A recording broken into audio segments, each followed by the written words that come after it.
Why do we need a product operating model? How does it help us get out of a stalled product organization towards a healthy product organization? At the beginning of its life, the typical product is managed and delivered by one team.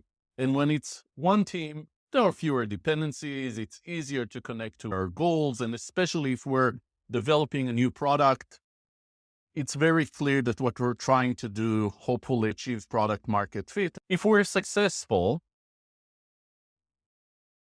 we'll start to grow. We'll start to see demand for more and more functionality for this product. It becomes harder and harder to be aligned to exactly what is it that the product needs to be. And there's demand for more and more features. And the organization typically grows in a specialized fashion. And what happens is two main things. One is more and more of our work is structured as features. You can see it's almost impossible to see what is the goal, what is the compass, what are the outcomes that we're trying to achieve. More and more of the conversation is around scope and timelines. And it's also harder and harder to deliver these features because more and more of the features require collaboration across teams.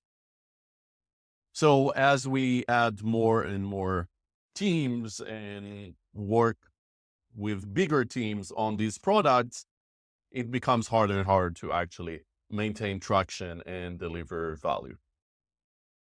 This becomes even harder when we start to manage multiple products or start to work on initiatives that require collaboration across the company.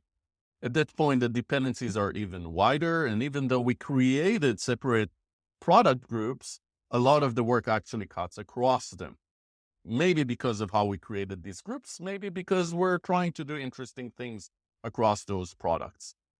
But often everything becomes a project. Most of the work will span most of the organization, and it's very tempting to start to use traditional project and program management or other management techniques.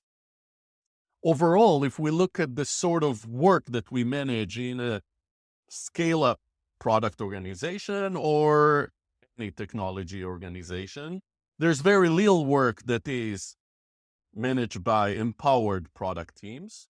Those become the sort of unicorns within this organization.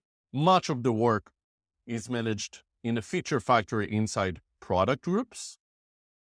And a lot of the work is actually managed more and more as projects. So even though we might be an Agile organization with a lot of the Agile rituals, a lot of the work is actually managed in a traditional way, oriented around features, cutting across the organization with classic program management practices, even if they're masquerading behind Agile names and techniques.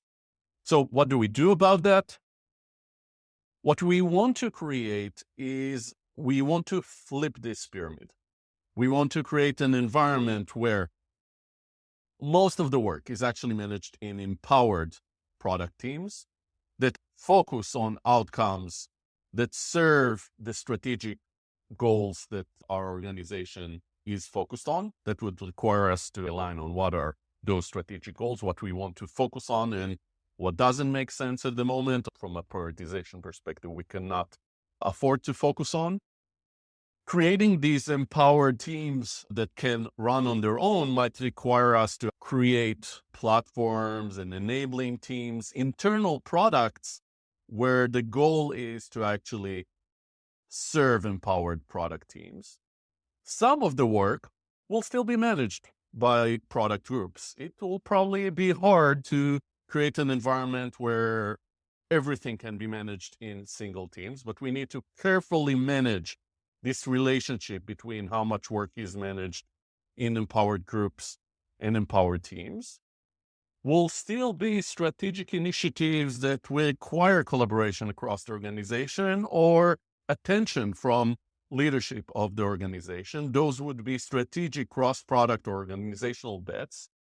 But even these small set of projects, we want to manage using flow. So limiting the amount of these projects that we manage and trying to close feedback loops faster and orient them around outcomes and steer them using evidence. So essentially use product thinking even for these initiatives. Overall, what we're talking about here is a healthier pyramid where most of the work is managed in empowered and aligned product teams. They are aligned to our strategic goals, but we don't manage them or we don't micromanage them. They're informed by where we want to go. Some of the work that we cannot manage this way is managed in empowered product groups. And a smaller set of initiatives is managed as product-oriented portfolio initiatives. This is obviously not a overnight change for an organization. It requires architecture. It requires different techniques. It might require different structures, different pillars and aspects to navigate this journey.